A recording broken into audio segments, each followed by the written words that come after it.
Here, the question I'm answering is as followed. How did you use new media technology in the construction and research and planning and evaluation stages?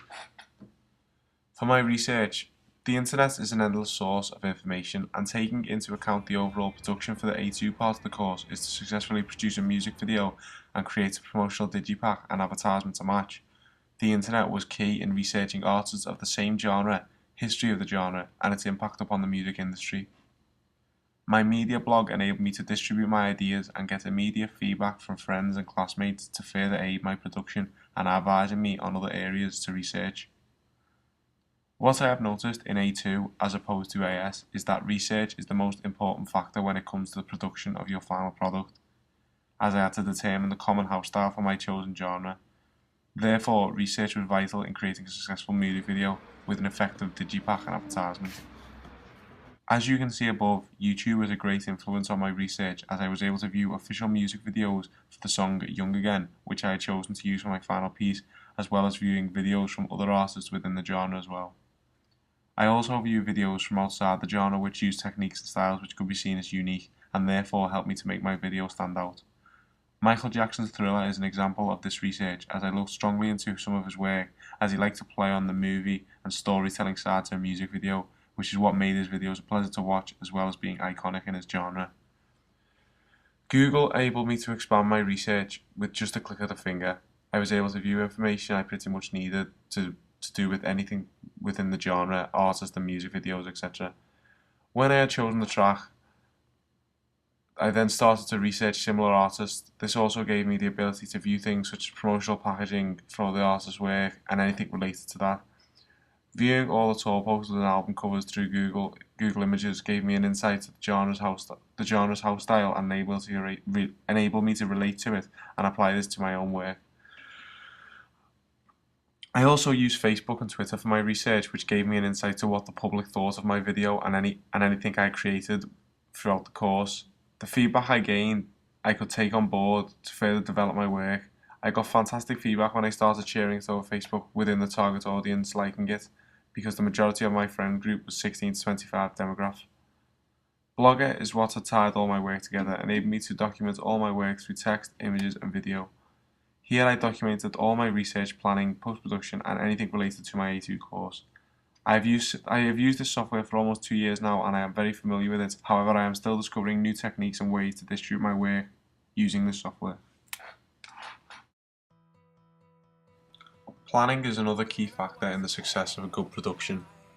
In this current day and age, we now have the ability to capture ideas immediately and review them instantly.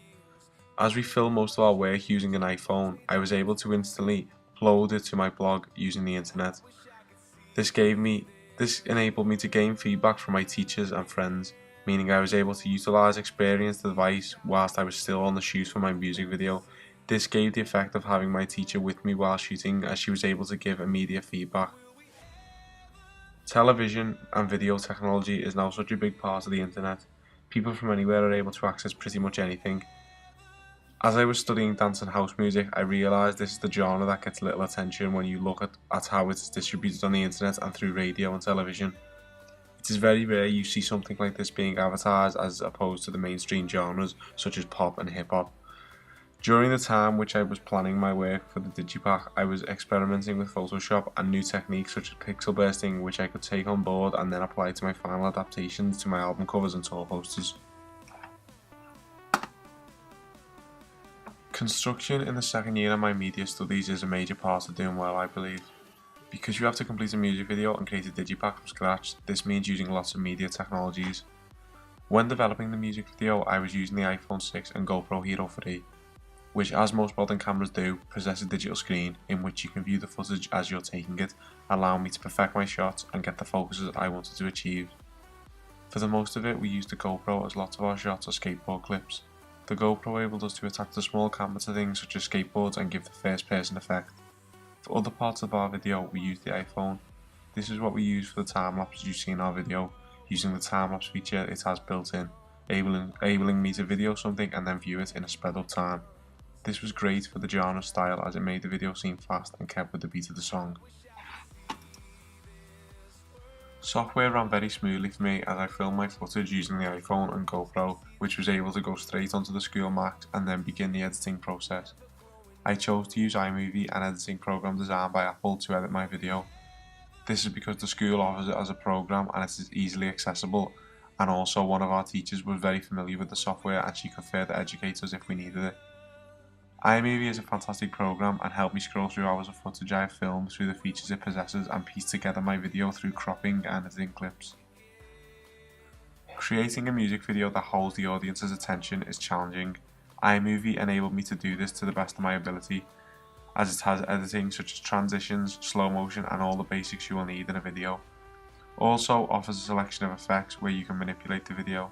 I did not tweak my footage's lighting or effects too much as it was already pretty smooth and all the slow-mo shots and time lapses I had already filmed, so it did not have to be manipulated. I used the cross dissolve feature when the beat of the song was slow frequently to connote messages and add variety. Then when the speed of the song increased, I didn't use any transitions and just had the video jump from clip to clip. I found iMovie very simple and straightforward when it came to the editing, as everything ran smoothly, and during my research I had done many practice pieces using the software and looked at many tutorials to further develop my skills to aid me when it came to creating my.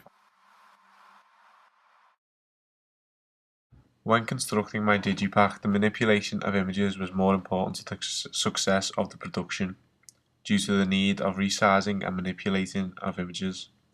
I had plenty of possibilities as I had taken a generous number of shots of the artist whilst on the shoot to play with the creating of my digipack, so choice was not a problem as I put all these together on a contact sheet to make the images easier to view. I used InDesign to create my digipack. For my front and back panels I decided to use the image of the artist outside Jamaica Street Skate Park, as the wall of graffiti behind him tied in well with the genre and gain the audience's attention as well as reflecting towards the house style of the genre.